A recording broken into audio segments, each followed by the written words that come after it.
बेरोजगारी खत्म होगी कैसे? बेरोजगारी यहाँ खत्म होगी लोगों को पूंजी मुहैया कराकर। बिहार में जो बिहार से पलायन है वो सिर्फ श्रम का पलायन नहीं है, लोगों का पलायन नहीं है, बुद्धि का पलायन नहीं है।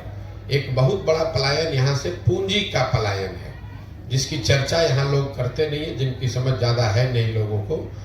पूंजी जो है वो रोजगार का सबसे बड़ा जरिया है। अगर मान लीजिए कि आपको बाल काटने आता है, अगर आपके पास 10-20-50 हज़ार रुपए हो और बैंक से आपको 1 लाख रुपया कर्ज मिल जाए तो आप एक सैलून खोल लेंगे, उसमें 3-4-5 लोगों को नौकरी रोजगार दे देंगे।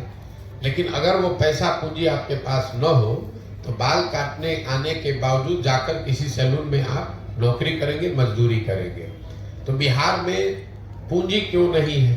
पूंजी के 2 स्रोत है, इसको पहले ध्यान से समझिए। पूंजी 2 तरीके से लोगों को मिलता है। एक, जो पैसा आप कमाते हैं, कमाने के बाद जो खर्च के बाद पैसा बचता है वही आपका मूलधन हुआ, पूंजी हुई। अगर आप 100 रुपया कमाए, 80 रुपया खर्च हुआ, 20 रुपया बचा, वही आपका पूंजी है। तो एक पूंजी का जरिया है बचत, दूसरा पूंजी का जरिया है बैंकों से मिलने वाला कर्ज। अगर आपके पास 20 रुपया बचा हुआ है, बैंक वाले आपको 50 रुपये कर्ज देंगे तो 70 रुपये का आप काम कर पाइएगा। तो बिहार में बचत इसलिए नहीं है कि यहाँ प्रति व्यक्ति आय है 35,000 रुपया। देश में प्रति व्यक्ति आय है 1,35,000 रुपया। तो 35,000 रुपया कमाने वाले समाज में इस महंगाई के जमाने में बचत तो इतनी बड़ी हो नहीं सकती है कि आपके पास पूंजी आ जाए। दूसरा, जो बैंकों में पैसा जमा हो रहा है, बैंक यहाँ लोगों को पूंजी दे नहीं रहे, ऋण लोन दे नहीं रहे। इसका उदाहरण आप समझिए। देश में बैंकों के ऋण को नापने के लिए एक पैमाना है जिसको कहते हैं क्रेडिट डिपॉजिट रेशियो। मतलब बैंक में कितना पैसा लोगों ने जमा किया, उसके बदले में बैंकों ने कितना पैसा समाज को अलग अलग काम के लिए ऋण के तौर पर, लोन के तौर पर दिया।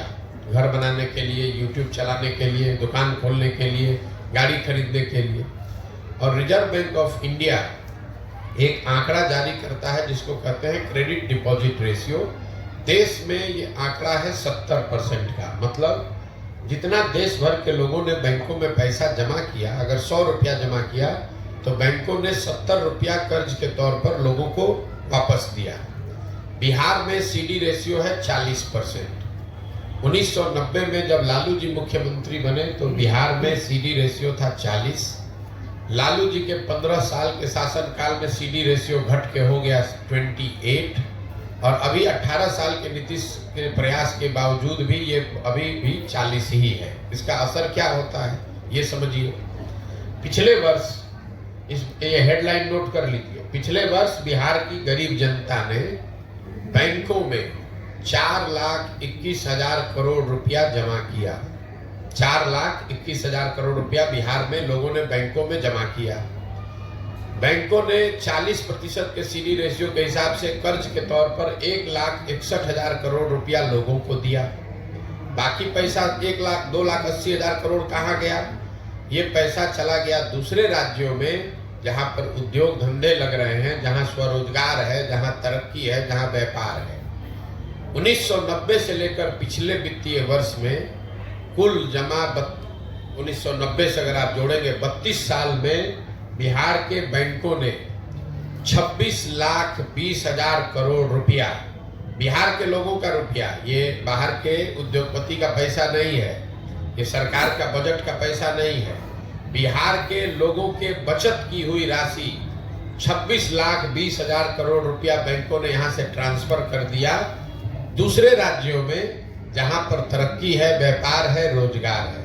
आप जरा अंदाजा लगाइए कि अगर 26 लाख करोड़ रुपया बिहार के बैंकों ने यहाँ के लोगों को ऋण के तौर पर भी दिया होता तो कितने ज्यादा लोगों ने यहाँ घर बनाया होता, कितने ज्यादा लोगों ने गाड़ियां खरीदी होती, कितने ज्यादा लोगों ने स्वरोजगार का कोई ना कोई शुरुआत करी होगी। तो बिहार, और ऐसा नहीं है कि ये बैंकों की मनमर्जी है कि वो कितना पैसा ऋण दें, ये उनकी वैधानिक जिम्मेवारी है कि कम से कम 70% पैसा जो जमा होता है वो उनको ऋण के तौर पर देना ही देना है। और उस कमिटी को चेयर करते हैं मुख्यमंत्री राज्य के। ये भी नहीं है कि बैंक अपना जो चाहे वो कर ले, मुख्यमंत्री उस कमिटी के चेयरमैन हैं। जिसमें यह तय किया जाता है कि बैंकों को 70% पैसा कर्ज के तौर पर लोगों को देना है। लेकिन बिहार में जैसे मुख्यमंत्री की बात पदाधिकारी नहीं सुन रहा है, अफसर नहीं सुन रहे हैं, उसी तरह से बैंक वाले भी उनकी बात नहीं सुन रहे हैं। और दूसरी दिक्कत यह है कि यहाँ के नेताओं को या समाज में इस बात की ज़्यादा समझ है ही नहीं। तो आपको लगता है कि एगो चीनी मिल चालू हो जाएगा तो उद्योग लग, उससे रोजगार मिलेगा। एक चीनी मिल लगेगा, उसको लगाने का खर्चा आएगा 10,000 करोड़ मान लीजिए, उसमें 2-4-5 हजार आदमी को नौकरी मिलेगा। लेकिन अगर 1 लाख करोड़ रुपया अलग अलग लोगों को ऋण के तौर पर मिल जाए तो उससे कितना रोजगार सृजित होगा, कितने लोग बिजनेस व्यापार करेंगे।